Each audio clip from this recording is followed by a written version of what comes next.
नमस्कार दोस्तों, आप सभी का आपके अपने चैनल देह ज्ञान धारा में स्वागत है। आज हम लोग UPSSC पेट एग्ज़ाम 2023 के लिए जो घटना चक्र टो सीरीज हम लोगों ने स्टार्ट करी थी वही आज हम लोग कंटिन्यू करेंगे। आज हम लोग देखने वाले हैं घटना चक्र टो सीरीज का प्रैक्टिस सेट नंबर 5, पाँचवा प्रैक्टिस सेट आज करने वाले हैं। इससे पहले हम लोगों ने प्रैक्टिस सेट नंबर 1 से और प्रैक्टिस सेट नंबर 4 तक कर लिए हैं। यदि आपने अभी तक उन वीडियो को नहीं देखा है तो आप चैनल की प्ले लिस्ट में जाकर वहाँ से देख सकते हैं। तो बिना टाइम गंवाए स्टार्ट करते हैं आज का सेशन। पहला प्रश्न है कि निम्नलिखित में से कौन सा भारतीय राज्य जिसकी सीमा नेपाल से नहीं लगती है, तो बताना है। तो इस प्रश्न का जो सही उत्तर हो जाएगा वह हो जाएगा ऑप्शन सी, असम। असम राज्य की सीमा नेपाल देश से नहीं लगती है। बाकी सिक्किम, पश्चिम बंगाल और उत्तराखंड, इन तीनों की सीमा नेपाल से लगती है। ठीक है, तो कुछ भारतीय राज्य हैं जिनकी सीमा नेपाल से लगती है, वह ध्यान रखना है। ये 3 राज्य ये आपको ध्यान रखना है। इसके अलावा उत्तर प्रदेश, उत्तराखंड और बिहार को भी आपको ध्यान रखना है। ठीक है, अगला प्रश्न है कि पश्चिम बंगाल की सीमा निम्नलिखित में से फिर खाली जगह है किसको छोड़कर बाकी सभी देशों से लगती है। तो पश्चिम बंगाल की जो सीमा है वह पाकिस्तान को छोड़कर बाकी बांग्लादेश, भूटान और नेपाल तीनों से लगती है। इसलिए इसका जो सही उत्तर होगा वह होगा ऑप्शन बी, पाकिस्तान। ठीक है, पाकिस्तान से जो है पश्चिम बंगाल की सीमा नहीं लगती है। अगला प्रश्न है कि फुलकारी, कांथा, चिकनकारी किसके लिए प्रसिद्ध हैं, यह बताना है। तो यह सब जो तीनों दिए गए हैं यह कढ़ाई के एक प्रसिद्ध नमूने हैं। तो ऑप्शन डी इस प्रश्न का सही उत्तर हो जाएगा। यह कढ़ाई के लिए जो है प्रसिद्ध रूप है। फिर 4th नंबर प्रश्न दिया है BC राय पुरस्कार किस क्षेत्र में दिया जाता है। तो ध्यान रखिएगा, BC राय पुरस्कार यह जो है या चिकित्सा के क्षेत्र में दिया जाता है। यूपी लेखपाल में यह प्रश्न पूछा गया था, तो इसलिए आपको ध्यान रखना है। BC राय पुरस्कार किस क्षेत्र में दिया जाता है, तो यह चिकित्सा के क्षेत्र में दिया जाता है। ठीक है, और यदि पूछा जाए यह कब से स्टार्ट हुआ था या इसकी स्थापना कब हुई थी, तो ध्यान रखिएगा 1962 में, मतलब 1962 में इस पुरस्कार की स्थापना की गई थी। ठीक है, यह वार्षिक रूप से दिया जाने वाला पुरस्कार है और नई दिल्ली में 1 जुलाई को प्रतिवर्ष दिया जाता है। कि 1 जुलाई को क्योंकि डॉक्टर्स डे रहता है, नेशनल डॉक्टर्स डे, इसीलिए इसी अवसर पर BC राय पुरस्कार प्रदान किया जाता है। अगला प्रश्न है कि भारत में 24 जनवरी को किस दिवस के रूप में मनाया जाता है। तो भारत में 24 जनवरी जो है यह किस रूप में मनाया जाता है, तो ध्यान रखिएगा राष्ट्रीय बालिका दिवस के रूप में 24 जनवरी को हम लोग मनाते हैं। इसलिए इसका जो सही उत्तर होगा वह होगा ऑप्शन ए। ठीक है, और यह तो राष्ट्रीय बालिका दिवस हो गया। यदि पूछा जाए अंतर्राष्ट्रीय बालिका दिवस, इंटरनेशनल बालिका दिवस कब मनाया जाता है, तो ध्यान रखिएगा वह मनाया जाता है 11 अक्टूबर को। ठीक है, यह भी आपको ध्यान रखना है कब मनाया जाता है, 11 अक्टूबर को। 6 नंबर क्वेश्चन है कि निम्नलिखित में से एमनेस्टी इंटरनेशनल किससे संबंधित है। तो एमनेस्टी जो इंटरनेशनल संगठन है यह किससे संबंधित है, तो यह मानवाधिकार से संबंधित है। इसलिए ऑप्शन ए इस प्रश्न का सही उत्तर हो जाएगा। ठीक है, और इसकी स्थापना कब की गई थी, तो इसकी स्थापना 1961 में, मतलब कि 1961 में की गई थी। ठीक है, और इसका मुख्यालय यदि पूछा जाए हेडक्वार्टर, तो लंदन में इसका मुख्यालय है। ठीक है, नेक्स्ट क्वेश्चन कि लोकसभा में राज्यों के प्रतिनिधित्व को सम्मिलित करना है। किस राज्य से कितने लोग प्रतिनिधित्व करते हैं वह बताना है लोकसभा में। ठीक है, चलिए देखते हैं, स्टार्ट करते हैं। जैसे कि आंध्र प्रदेश दिया गया है, तो आंध्र प्रदेश में टोटल 25 जो है लोकसभा सदस्य हैं, निर्वाचित होते हैं। इसलिए इसका सी से मिलान सही हो जाएगा। फिर सेकंड नंबर पे जो तमिलनाडु दिया गया है इसमें 39 लोग, मतलब 39 लोग जो है प्रतिनिधित्व करते हैं लोकसभा में। महाराष्ट्र में, यदि महाराष्ट्र की बात की जाए तो इसमें 48, तो ए सही हो जाएगा। और छत्तीसगढ़ की यदि बात की जाए तो छत्तीसगढ़ में 11। बाकी बचा पश्चिम बंगाल, तो इसका 42 हो जाएगा। तो इसमें जो सही उत्तर होगा वह होगा ऑप्शन डी। ठीक है, ऑप्शन डी इस प्रश्न का सही उत्तर हो जाएगा। अगला प्रश्न है कि भारत में राष्ट्रीय आय का आंकड़ा निम्नलिखित में से कौन सा कार्यालय या संस्थान जारी करता है। मोस्ट इंपॉर्टेंट प्रश्न है आपके सामने।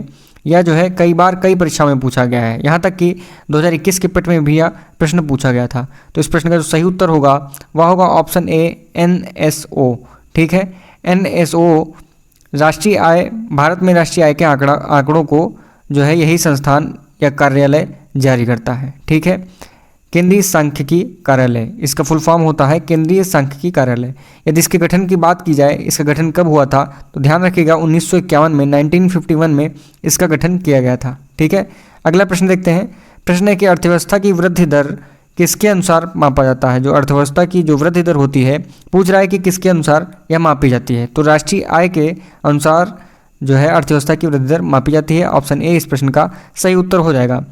10 नंबर प्रश्न है कि निम्नलिखित में से किस वर्ष में भारत सरकार ने मौद्रिक नीति समिति का गठन किया था?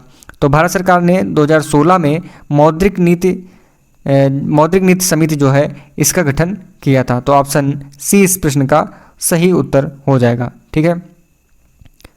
और यदि बात करें जो मौद्रिक नीति समिति होती है इसका पदेन अध्यक्ष कौन होता है? तो ध्यान रखिएगा जो आरबीआई का वर्तमान गवर्नर रहेगा वही इसका पदेन अध्यक्ष रहेगा, किसका? मौद्रिक नीति समिति का। ठीक है। और इसकी स्थापना कब की गई थी? 2016 में।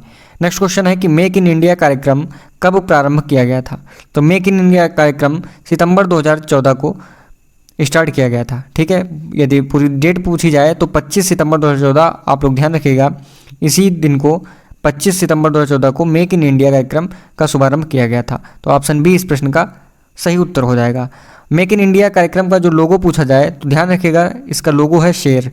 ठीक है। और अगला प्रश्न है कि 7वीं पंचवर्षीय योजना का प्रमुख नारा क्या था?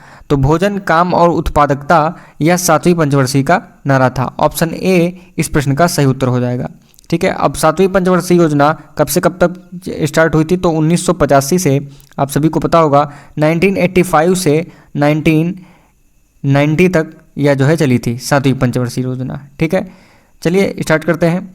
अगला प्रश्न कि बुरादे में ढकी हुई बर्फ़ जल्दी से क्यों नहीं पिघलती है? तो बुरादे में, या आप लोग देखते होंगे गांव क्षेत्र में भूसे या अदर चीज़ों में जो है बर्फ़ को ढक देते हैं जिससे वह जल्दी नहीं पिघलती है। तो इसी का कारण पूछा जा रहा है कि क्यों नहीं पिघलती, क्योंकि जो बुरादा या भूसा जिसमें भी बर्फ़ रखी जाती है वह क्या होता है? वह ऊष्मा का कुचालक होता है, उसके अंदर ऊष्मा नहीं प्रवेश कर पाती, इसलिए बर्फ़ जो है ऊष्मा नहीं पाती है और वह जल्दी पिघलती नहीं है। तो इस प्रश्न का जो सही उत्तर होगा वह होगा ऑप्शन सी, बुरादा ऊष्मा का कुचालक होता है। ठीक है। इसीलिए बर्फ़ जल्दी पिघलती नहीं है।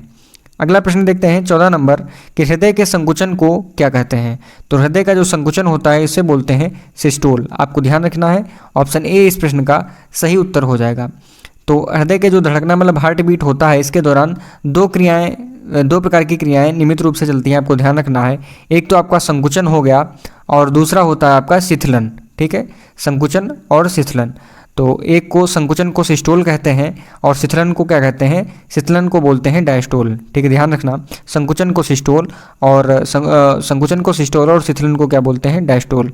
अगला प्रश्न है कि एड्स फैलाने के लिए कौन सा प्रेरक एजेंट जिम्मेदार है? तो एड्स किसके कारण होता है? आप सभी जानते होंगे वायरस के कारण होता है। तो इसलिए ऑप्शन ए इस प्रश्न का सही उत्तर हो जाएगा, विषाणु। 16 नंबर प्रश्न है कि समान तत्व के सभी आइसोटोप में क्या होता है? ठीक है। तो आइसोटोप में क्या रहता है? एक जैसी परमाणुक क्रमांक होते हैं किंतु उनके जो परमाणुक भार होते हैं वो अलग अलग होते हैं। ठीक है। तो इसमें जो है सही हो जाएगा ऑप्शन सी, एक जैसी परमाणुक क्रमांक किंतु भिन्न परमाणुक भार, मतलब कि परमाणुक भार जो रहता है वह अलग रहता है लेकिन परमाणुक क्रमांक जो रहता है वह एक समान रहता है। उन्हीं तत्वों को आइसोटोप कहा जाता है। अगला प्रश्न है कि निम्न में से कौन सा विकल्प पदार्थ और उस पदार्थ में मौजूद अम्ल के बारे में सुमेलित नहीं है? तो देखिए किस फल में कौन सा अम्ल होता है यहाँ पर बताना है। तो कौन सा नहीं होता है वह बताना है, आपको प्रश्न भी सही से पढ़ना है। चलिए देखते हैं इसमें कौन सा क्वेश्चन सही हो जाएगा। तो देखिए जो नींबू में खट्टापन पाया जाता है वह किसके कारण वह होता है? लैक्टिक अम्ल के कारण नहीं होता है, वह साइट्रिक अम्ल के कारण होता है। तो इसलिए यह जो ए ऑप्शन है यह गलत है। ठीक है।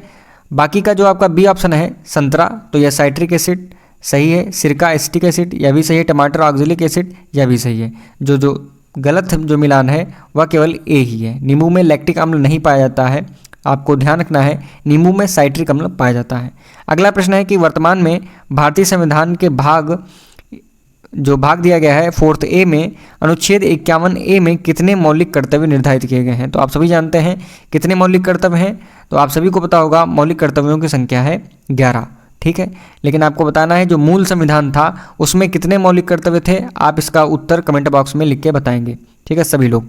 अगला प्रश्न है कि भारतीय संविधान का कौन सा अनुच्छेद लोगों के कल्याण को बढ़ावा देने के लिए राज्य को एक सामाजिक व्यवस्था बनाने का निर्देश देता है? ठीक है। तो वह कौन सा आर्टिकल है यह बताना है। तो वह हो जाएगा आर्टिकल 38, अनुच्छेद 38 जो है इस प्रश्न का सही उत्तर हो जाएगा ऑप्शन डी। फिर 20 नंबर प्रश्न है कि राष्ट्रपति अपना इस्तीफा किसे संबोधित करके देता है। तो राष्ट्रपति अपना जो इस्तीफा देता है वह उपराष्ट्रपति को संबोधित करके देता है, इसलिए ऑप्शन ए इस प्रश्न का सही उत्तर हो जाएगा। ध्यान रखिएगा, आर्टिकल यह जो प्रावधान दिया गया है यह किस आर्टिकल में दिया गया है यह भी पूछा जा सकता है। तो आर्टिकल का आपको आर्टिकल भी ध्यान रखना है, 56 का फर्स्ट का ए पार्ट, ठीक है, इसमें यह प्रावधान दिया गया है। नेक्स्ट क्वेश्चन है, केंद्र एवं राज्य के बीच वित्तीय विवादों के निपटारे हेतु मुख्य एजेंसी कौन सी है, यह बताना है। तो वह एजेंसी है सर्वोच्च न्यायालय, ठीक है। इस प्रश्न का जो सही उत्तर होगा वह होगा ऑप्शन ए, सर्वोच्च न्यायालय मतलब सुप्रीम कोर्ट। और यह प्रावधान किस आर्टिकल में दिया गया है आपको यह भी ध्यान रखना है। तो वह आर्टिकल है 131, 131 आर्टिकल में यह प्रावधान दिया गया है। 22 नंबर क्वेश्चन है कि भारत में स्थापित पहला उच्च न्यायालय कौन सा है। तो भारत में जो पहला उच्च न्यायालय स्थापित किया गया था वह कलकत्ता में, ठीक है। तो इस प्रश्न का जो सही उत्तर होगा वह होगा ऑप्शन डी। और यदि इसकी स्थापना की डेट पूछी जाए तो ध्यान रखिएगा 1 जुलाई 1862, ठीक है, क्षमा करिएगा 1862, 1 जुलाई 1862 में इसकी जो है स्थापना की गई थी। नेक्स्ट क्वेश्चन देखते हैं, आज़ाद हिंद फौज का प्रथम सेनापति कौन था यह बताना है। तो आज़ाद हिंद फौज का प्रथम सेनापति वह था मोहन सिंह। ऑप्शन ए इस प्रश्न का सही उत्तर हो जाएगा। कैप्टन मोहन सिंह आज़ाद हिंद फौज के प्रथम सेनापति थे। अगला प्रश्न है कि निम्नलिखित में से किसे गांधी जी अपना राजनीतिक गुरु मानते थे। तो आप सभी को पता होगा कि गोपाल कृष्ण गोखले को गांधी जी अपना राजनीतिक गुरु मानते थे, इसलिए ऑप्शन डी इस प्रश्न का बिल्कुल सही उत्तर हो जाएगा, ठीक है। अगला प्रश्न देखते हैं, भारतीय स्वाधीनता संग्राम से संबंधित निम्नलिखित घटनाओं पर विचार कीजिए। देखिए इस प्रश्न में आधा गायब है टुकड़ा, तो इसमें देखिए क्या होगा। यहाँ पर प्रश्न पूरा जो है वह कह रहा है कि इसका जो सही क्रम होगा वह क्या होगा। तो चलिए हम लोग इसी प्रश्न में ही जानते हैं इनका सही क्रम क्या होगा। जैसा कि दिया गया है गांधी इरविन समझौता, तो इसका टाइम पीरियड जो पूछा जाए तो ध्यान रखिएगा उसका टाइम पीरियड रहेगा 5 मार्च 1931, ठीक है, ध्यान रखना है कब रहेगा 5 मार्च, यहाँ पर शॉर्टकट में लिख रहे हैं आप लोग समझ जाइएगा 5 मार्च 1931, ठीक है।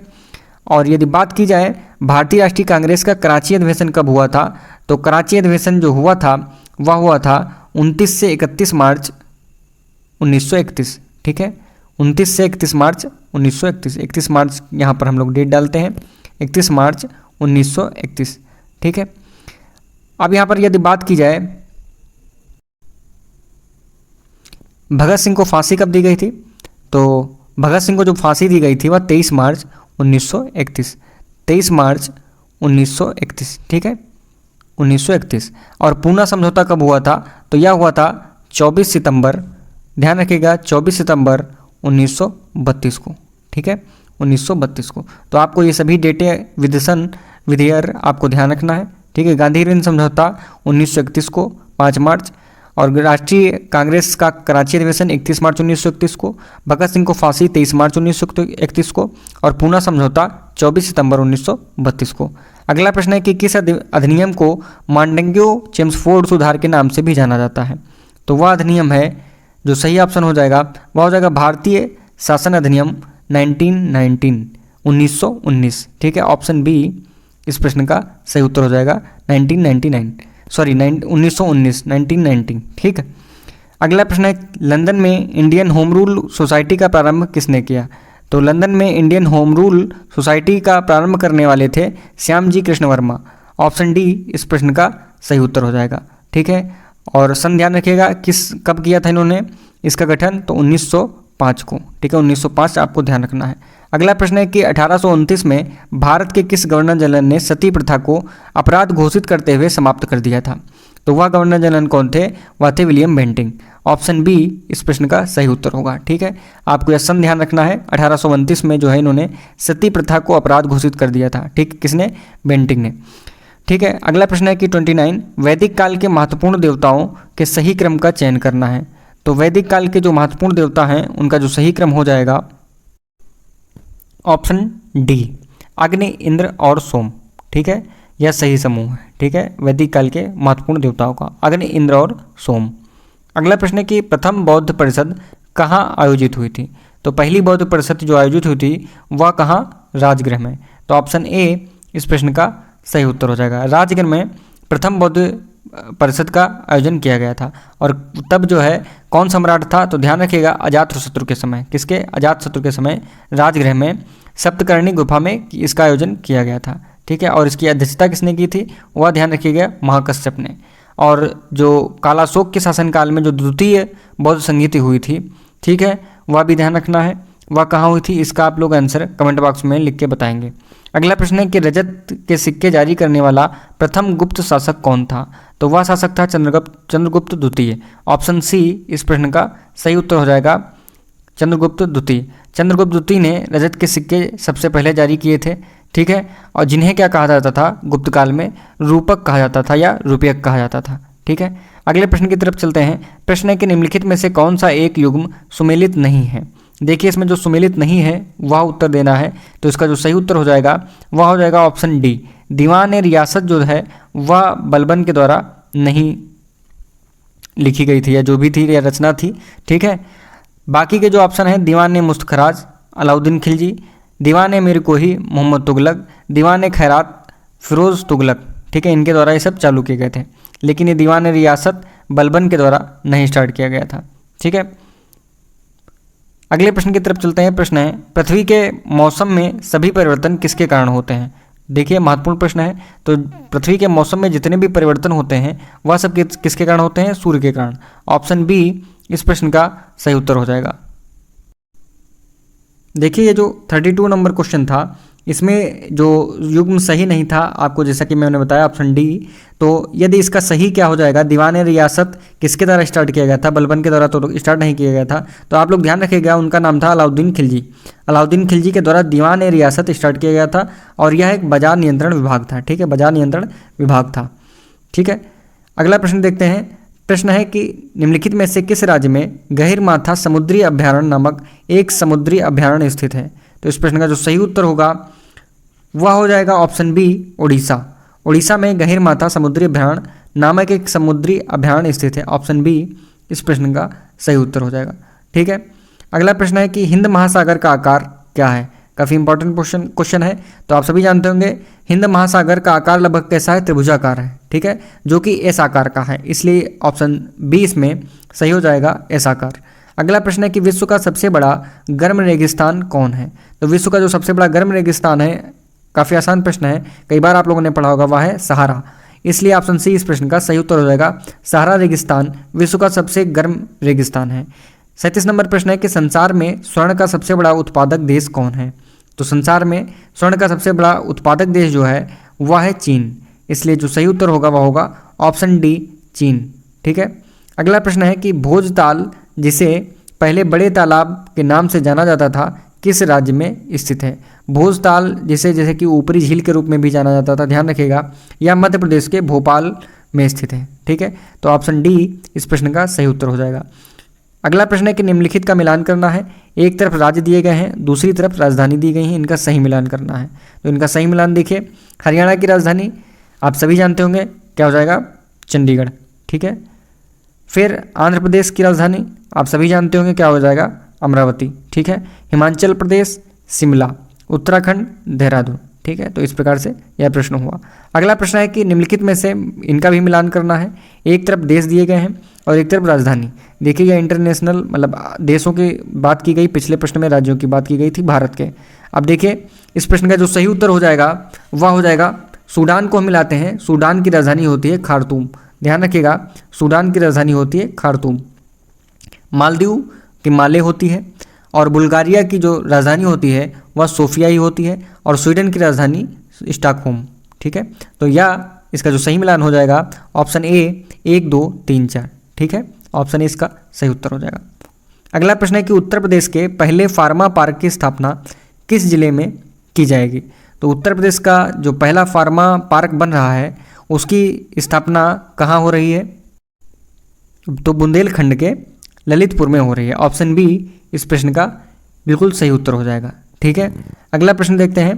प्रश्न है कि उत्तर प्रदेश में पहले महिला विश्वविद्यालय की स्थापना कहाँ की जाएगी। तो उत्तर प्रदेश में पहले महिला विश्वविद्यालय की स्थापना गोरखपुर में की जाएगी, इसलिए ऑप्शन सी इस प्रश्न का बिल्कुल सही हो जाएगा। सही उत्तर हो जाएगा। ठीक है, और यह जो स्थापना हो रही है पहले महिला विश्वविद्यालय की, तो किस कंपनी के द्वारा, ध्यान रखिएगा यह रियल एस्टेट कंपनी है शोभा लिमिटेड। ठीक है, शोभा लिमिटेड के द्वारा इसकी स्थापना या इसका निर्माण कार्य किया जा रहा है। तीसरा नंबर प्रश्न है कि अगस्त 2023 में प्रधानमंत्री नरेंद्र मोदी जी ने 508 रेलवे स्टेशनों के पुनर्विकास की आधारशिला रखी। उत्तर प्रदेश में कितने रेलवे स्टेशन अमृत स्टेशन के रूप में विकसित किए जाएंगे? ठीक है, काफ़ी इंपॉर्टेंट प्रश्न है। तो 508 रेलवे स्टेशन टोटल जो है पूरे देश में नामित किए गए, इनको ध्यान रखिएगा। लेकिन यदि उत्तर प्रदेश की बात की जाए तो उत्तर प्रदेश में टोटल जो चयनित किए गए हैं रेलवे स्टेशन वह है 55, मतलब कि 55। इसलिए ऑप्शन ए आपका बिल्कुल सही उत्तर हो जाएगा। अगला प्रश्न है कि जुलाई 2023 में किसे उत्तर प्रदेश में गौवंश संवर्धन एवं डेयरी विकास का ब्रांड एम्बेसडर बनाया गया है? यूपी के परिप्रेक्ष्य में बात हो रही है। ठीक है, तो उनका नाम ध्यान रखिएगा, राहुल चौधरी। ऑप्शन सी इस प्रश्न का सही उत्तर हो जाएगा। अब ये राहुल चौधरी जी कौन है, इनके बारे में जानिए। यह अंतर्राष्ट्रीय कबड्डी खिलाड़ी है। ठीक है, ध्यान रखिएगा कौन है, अंतर्राष्ट्रीय कबड्डी खिलाड़ी हैं भारत के। फिर अगला प्रश्न है कि विश्व का सबसे बड़ा रामायण मंदिर कहाँ बनाया जा रहा है? तो आप सभी जानते होंगे विश्व का सबसे बड़ा रामायण मंदिर बिहार में बनाया जा रहा है और बिहार के पूर्वी चंपारण जिले में बनाया जा रहा है। इसलिए ऑप्शन ए इस प्रश्न का सही उत्तर हो जाएगा। ठीक है, अगला प्रश्न है कि विभाजन विभीषिका स्मृति दिवस कब मनाया जाता है? इंपॉर्टेंट प्रश्न है, इस पर आप स्टार बना लीजिए। विभाजन विभीषिका स्मृति दिवस पूछ रहा है कब मनाया जाता है, तो 14 अगस्त को यह दिवस मनाया जाता है। ऑप्शन सी इस प्रश्न का सही उत्तर हो जाएगा। 67 नंबर क्वेश्चन है कि अप्रैल 2023 में प्रधानमंत्री ने कहाँ नमोपथ देव का सीफ्रंट राष्ट्र को समर्पित किया है? ठीक है, तो यह हो जाएगा, इस प्रश्न का जो सही उत्तर हो जाएगा वह हो जाएगा ऑप्शन नंबर बी, दमन। दमन में यह स्थापित किया जाएगा। ठीक है, अगला प्रश्न है कि भारत की पहली अंडर वाटर सी टनल का निर्माण किस शहर में किया जा रहा है? तो भारत की जो पहली अंडर वाटर सी टनल है इसका निर्माण पूछा जा रहा है कि कहाँ किया जा रहा है, तो ध्यान रखिएगा मुंबई में। ऑप्शन सी इस प्रश्न का सही उत्तर हो जाएगा, मुंबई। ठीक है, 69 नंबर प्रश्न है कि मई 2023 में किस मुख्यमंत्री को 13वें भारत रत्न डॉक्टर अंबेडकर अवार्ड 2023 से सम्मानित किया गया है? तो इनका नाम आप सभी ध्यान रखिएगा, उत्तर प्रदेश के चहेते मुख्यमंत्री योगी आदित्यनाथ जी हैं। ठीक है, तो ऑप्शन ए इस प्रश्न का सही उत्तर हो जाएगा। ठीक है, अगला प्रश्न है कि जुलाई 2023 में किसे वर्ष का सर्वश्रेष्ठ एशियाई अंडर 20 पुरुष एथलीट चुना गया? तो इनका नाम बताना है कि किनको चुना गया है, तो उनका नाम है सेल्वा प्रभु थिरुमरन। ऑप्शन डी इस प्रश्न का सही उत्तर हो जाएगा। ठीक है, सेल्वा प्रभु थिरुमरन को वर्ष का सर्वश्रेष्ठ एशियाई अंडर 20 पुरुष एथलीट चुना गया है। ठीक है, ऑप्शन सी इस प्रश्न का ऑप्शन डी इस प्रश्न का सही उत्तर हो जाएगा। दोस्तों, आपके सामने ये सामान्य अध्ययन के जीएस के टोटल 50 प्रश्न जो कि आपके पेट के परीक्षा में पूछे जाने हैं, तो टो सीरीज में जो भी 50 प्रश्न थे वह सभी आपके समक्ष प्रस्तुत किए गए और डिस्कस किए गए।